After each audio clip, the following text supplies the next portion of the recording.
Welcome to History Crossroads, where past meets present, and every story reveals a new path through time.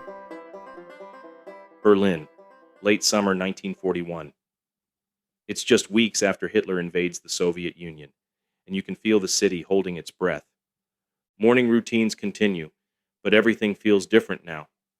Shopkeepers unlock their doors to half-empty shelves. People pull out their ration cards.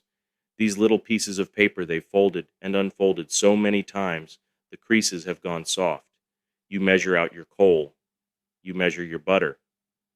You measure your sugar. Hell, you even measure your words now. That's what it's come to. You weigh what you're about to say before you say it, and a lot of the time, you just stay quiet. Then the sirens start. Not every night at first, but enough that people stop asking, when, and start bracing for how bad. The sound doesn't just warn you that bombs might fall. It gets into your bones, echoes down empty streets and stairwells, reminding everyone that the world they knew, it's already gone. Some people get out. If they have the right passport, enough money, the right connections, they find a way. They queue up quietly at consulates, get their papers stamped, board westbound trains.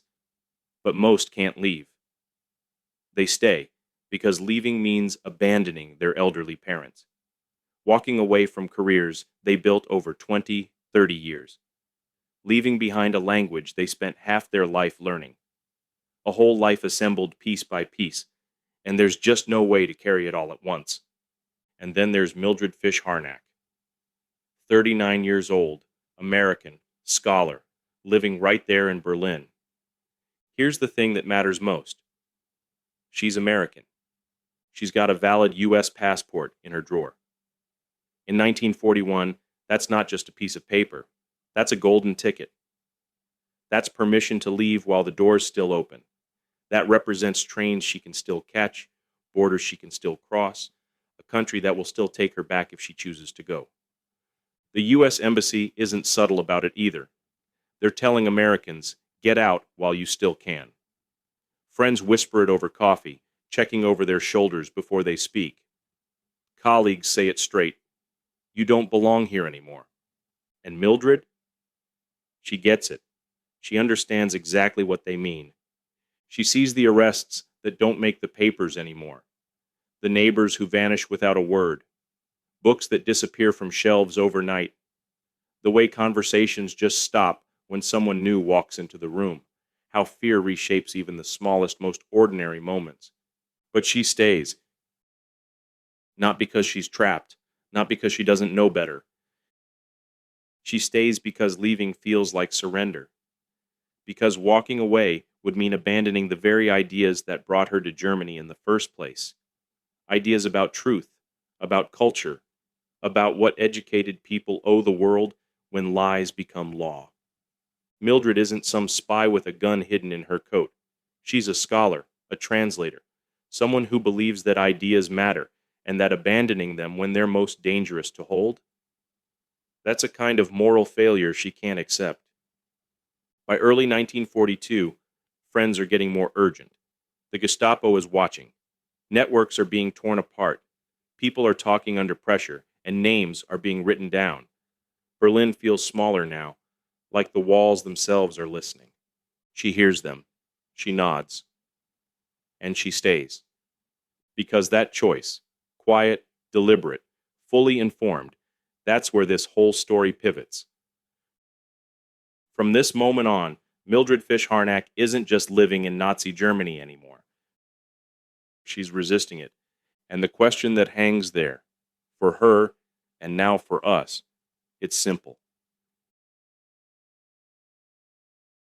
What would you do if leaving was easy, but staying felt necessary?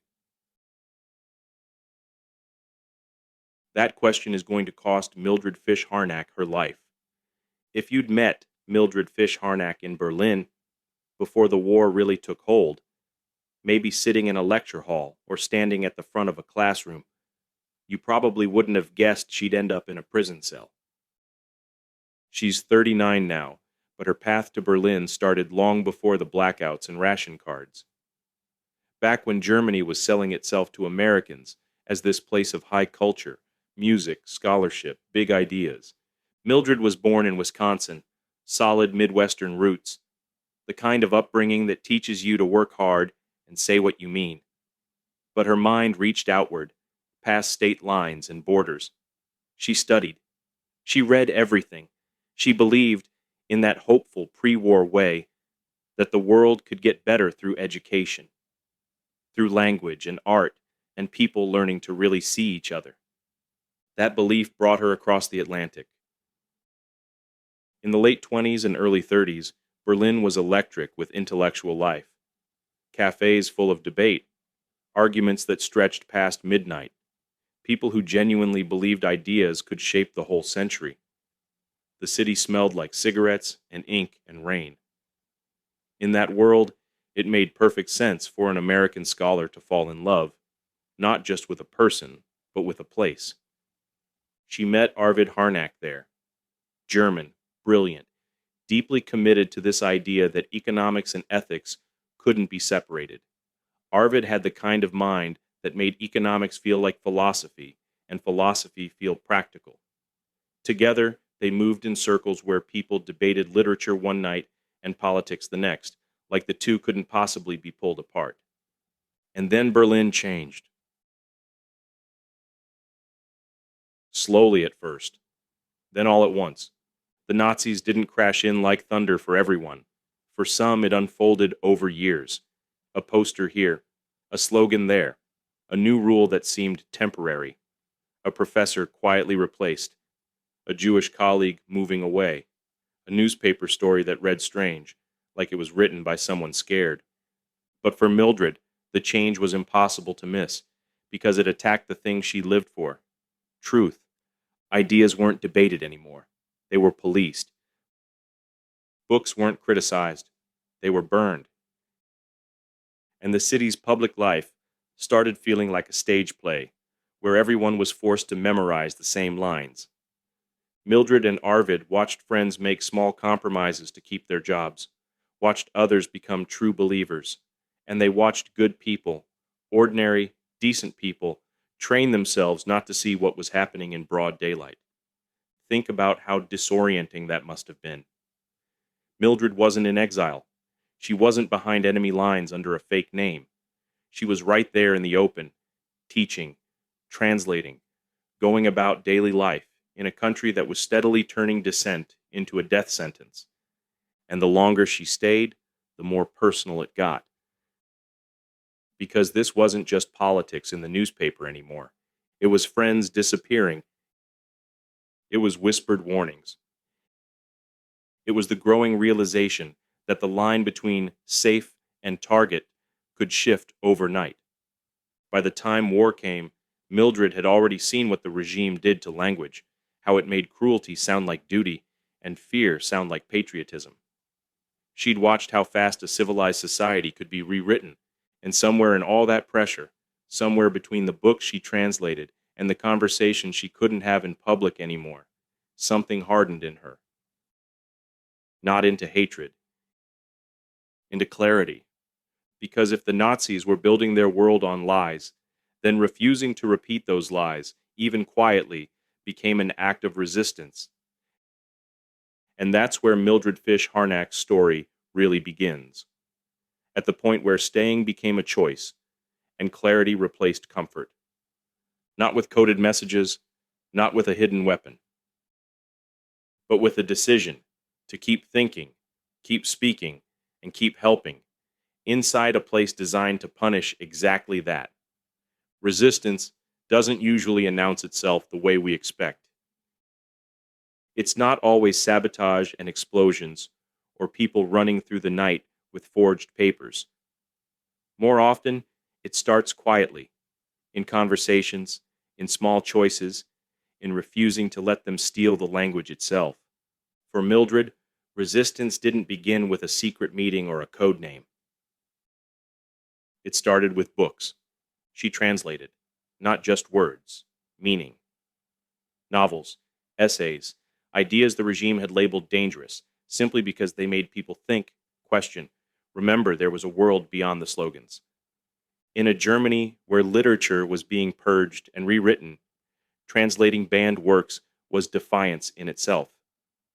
Every page passed from hand to hand carried the risk of someone turning you in. Every sentence read aloud reminded people that the regime didn't own truth, no matter how loud they shouted otherwise. Mildred also organized, quietly, carefully. She brought together intellectuals, students, artists, people who still believed that thought mattered, that memory mattered. They'd meet late in apartments, in borrowed offices after hours, speaking carefully, listening closely, always aware that even the walls could betray you. This wasn't resistance built on bravado. It was built on trust. And trust in Nazi Germany? That was the most fragile, dangerous thing you could hold. Through Arvid, she was connected to this loose network of academics, economists, civil servants, even some military officers. All of them had reached the same conclusion. The regime wasn't passing madness. It was something that had to be opposed, even if opposition meant slow, patient work instead of heroics. Information started moving through these circles. Observations about troop movements, economic data, rumors that got confirmed quietly, then passed along. Sometimes the information made it out of Germany. Sometimes it was just preserved, written down so truth would survive, even if they didn't. The Gestapo would later call this network the Red Orchestra, a name slapped on from the outside, meant to make it sound like one big coordinated conspiracy. It was nothing like that. It was a patchwork of people who shared almost nothing except refusing to surrender their conscience. Mildred's role was never glamorous. She wasn't crossing borders under cover of darkness. She was a translator, a courier of ideas, someone who connected people who might never have trusted each other otherwise. She also helped Jews escape. Not through some grand rescue operation, but through small, dangerous acts. Finding temporary shelter, passing messages, connecting the right people at the right moment. The kind of help that rarely shows up in official records, because writing it down would have meant death for everyone involved. Every choice carried weight. Every conversation could be fatal. And still, she kept going. She knew the risk.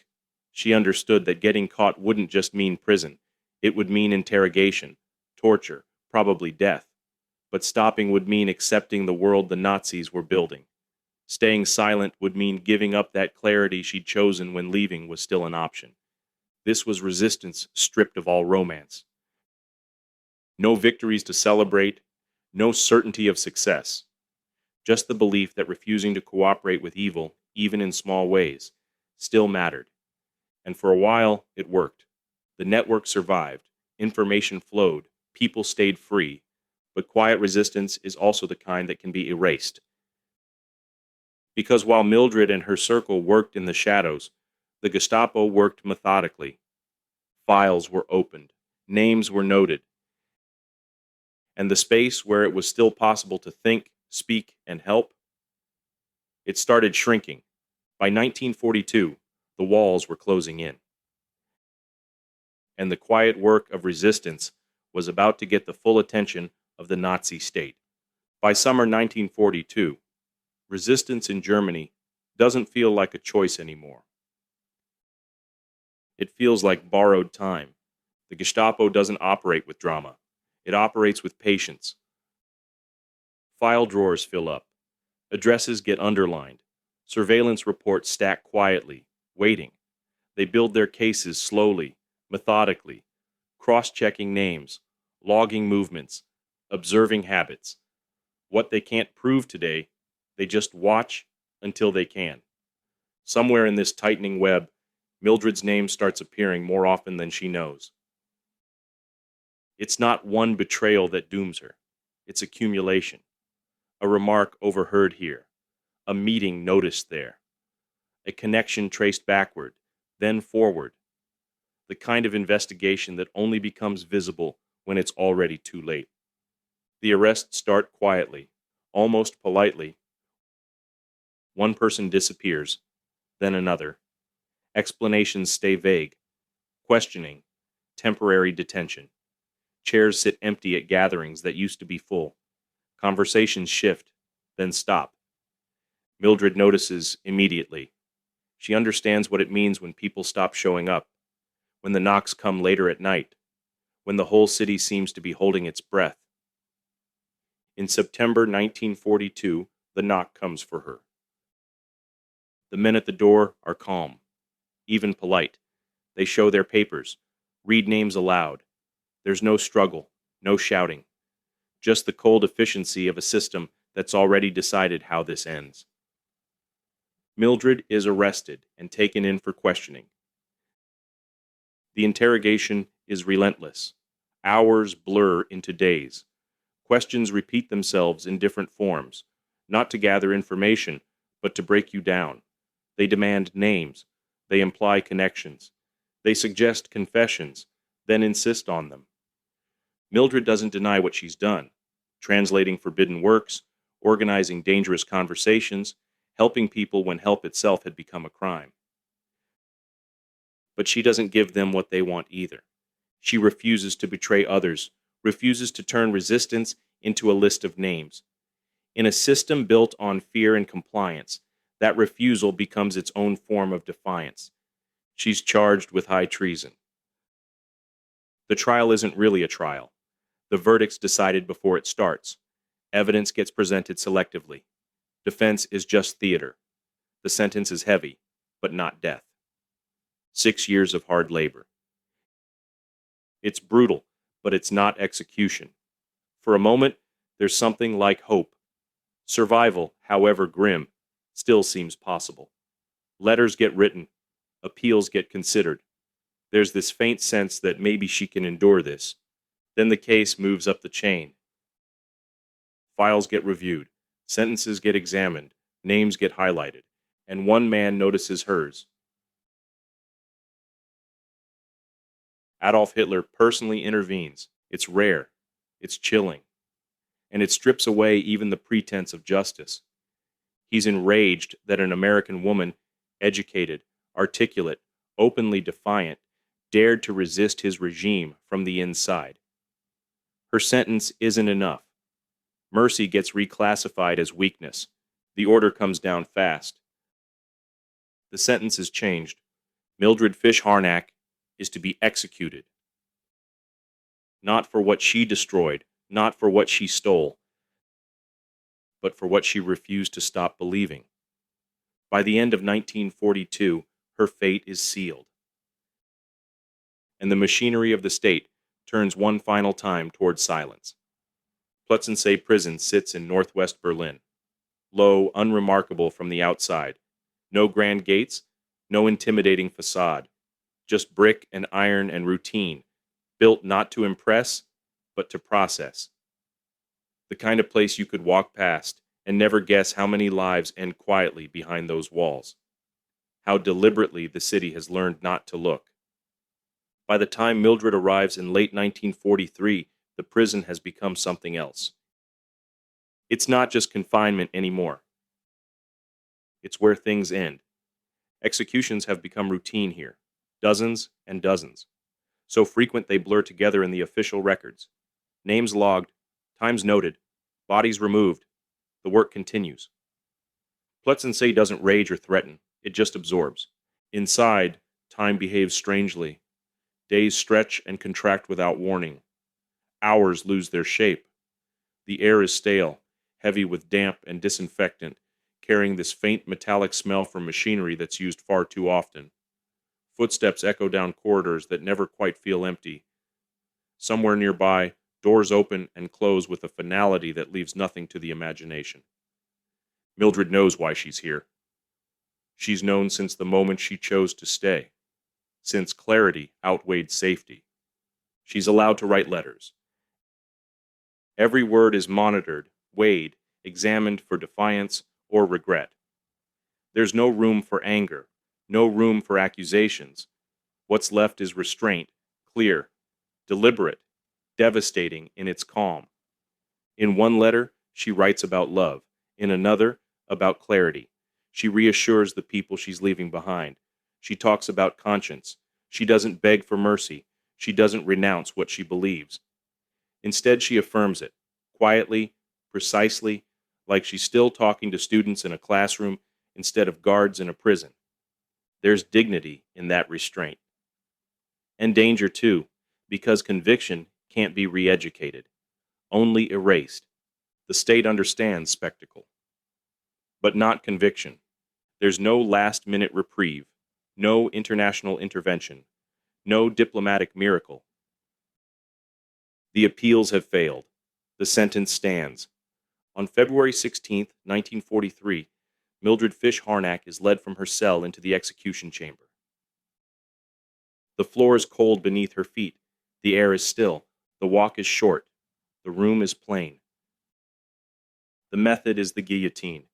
Efficient, clinical, designed to reduce a human life to procedure, to make death feel administrative instead of moral. There's no audience, no speech, no dramatics, no final words recorded for history. The machinery does what it was built to do. In seconds, her life ends.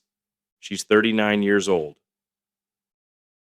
Mildred Fish-Harnack becomes the only American woman executed on the personal order of Adolf Hitler. Her death is meant to erase her, to serve as a warning, a footnote, a closed file. Instead, it defines her. Because what survives Plötzensee isn't the violence of the state or the precision of its machinery.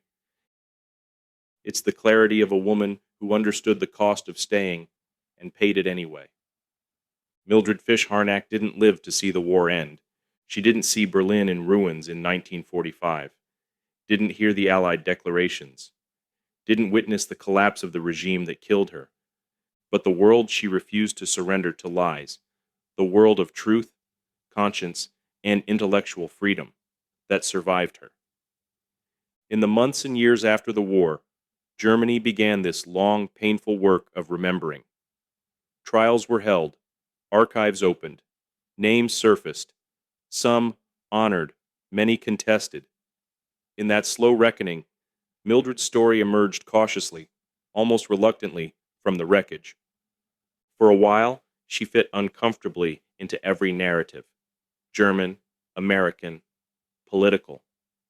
To the Nazis, she'd been a traitor. To Cold War politics, she was inconvenient. An American linked to a resistance network the Gestapo had labeled communist. So her name drifted toward the margins of memory.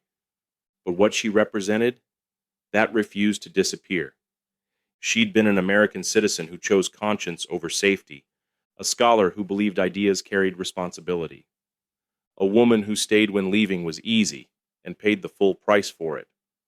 She remains the only American woman executed on the personal order of Adolf Hitler. Pause on that for a moment, because reducing her life to just that fact misses the point entirely. Mildred Fish-Harnack wasn't defined by how she died. She was defined by how she lived, by what she translated, by who she helped, by the clarity she refused to give up, even when silence would have saved her. Her story forces this uncomfortable question on us, one that reaches beyond history into right now. What do we owe the truth when it becomes dangerous to tell it? That question doesn't belong only to the past. It belongs to anyone who's ever weighed comfort against conscience, safety against responsibility. Mildred answered it without speeches, without applause, without guarantees. She answered it by staying. Thanks for joining me on History Crossroads. If this story moved you, surprised you, or made you think differently, follow the show. Share it with someone who values history that still matters, and keep this journey going. Because the crossroads we face, they're rarely marked by signs. They're marked by choices.